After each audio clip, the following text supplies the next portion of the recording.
జగన్మోహన్ రెడ్డి మాట్లాడుతున్నారు. ఇప్పుడు లైవ్ చూద్దాం. మీరు రెడీనా సిబిఐకి 2 మ్యాటర్స్ ఇవ్వడానికి అని చెప్పి కూడా సవాల్ కూడా సవాల్ విసిరిన తర్వాత కూడా ఇంతవరకు ఆ టాపిక్ మాత్రం మాట్లాడరు. ఆ సాక్ష్యాలు ఆ ఆధారాల మీద మీ వివరణ ఏమిటి అన్నది మాత్రం మాట్లాడరు. ఏదో కోడిగుడ్డు మీద ఈకలు పీకినట్టుగా మీడియా కాన్ఫరెన్స్ అయిపోయిన తర్వాత మీలాంటి విలేకరులు అడిగిన ప్రశ్నలకు ఏదో వాటికి సంబంధించి ఏదో కోడిగుడ్డు మీద ఈకలు పీకినట్టుగా వక్రీకరించే కార్యక్రమం చేసి మాట్లాడతారు. ఓకే, నా గోయింగ్ ఫర్దర్.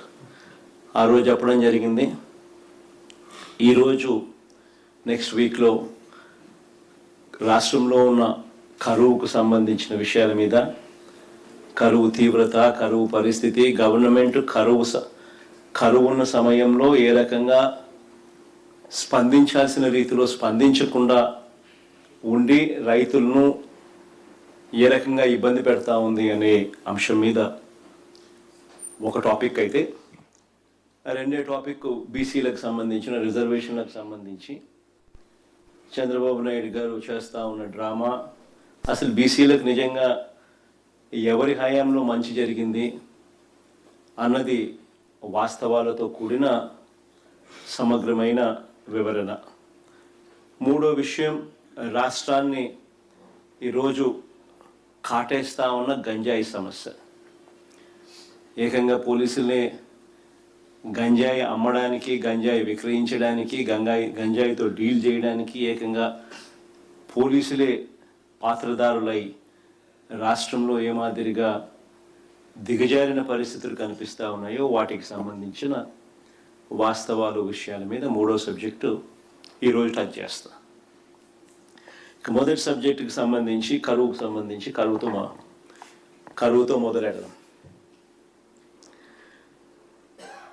ఇవాళ రాష్ట్రంలో కరువు ఎంత తీవ్రంగా ఉంది అన్నది మొట్టమొదటిగా అందరం కూడా ఫస్ట్ అర్థం చేసుకుంటే, ఆ తర్వాత ఇలాంటి కరువు తీవ్రతలో చంద్రబాబు నాయుడు గారు స్పందించిన తీరు మీద ఆ తర్వాత అందరికీ కూడా అర్థమవుతుంది ఏ మాదిరిగా చంద్రబాబు నాయుడు గారు అన్యాయంగా ప్రవర్తిస్తూ ఉన్నాడు అనే దాని మీద. ఇంత తీవ్రంగా కూడా కరువు ఉన్నప్పటికీ కూడా చంద్రబాబు నాయుడు గారు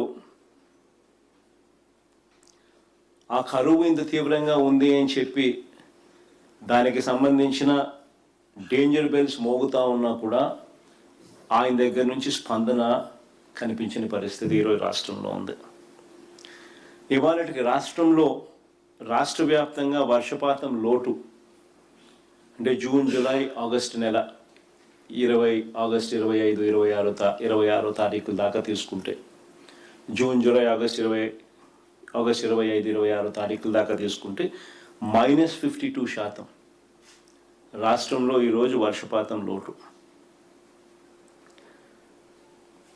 వర్షపాతం లోటు ఇంత తీవ్రంగా కనిపిస్తూ ఉన్నా కూడా కోస్తా ఆంధ్రాలో -47.18%, రాయలసీమలో -52.36%. ఏ జిల్లా చూసినా కూడా లోటు కనిపిస్తూ ఉన్న పరిస్థితి. కానీ ఇంత దారుణమైన పరిస్థితి ఉన్నా కూడా చంద్రబాబు నాయుడు గారు కుంభకర్ణుడిని తలపిస్తూ నిద్ర నటిస్తూనే ఉన్నాడు తప్ప రైతులకు మంచి చేసే కార్యక్రమాలు ఇంతవరకు ఏదీ కూడా చేస్తూ అడుగులు పడలేదు.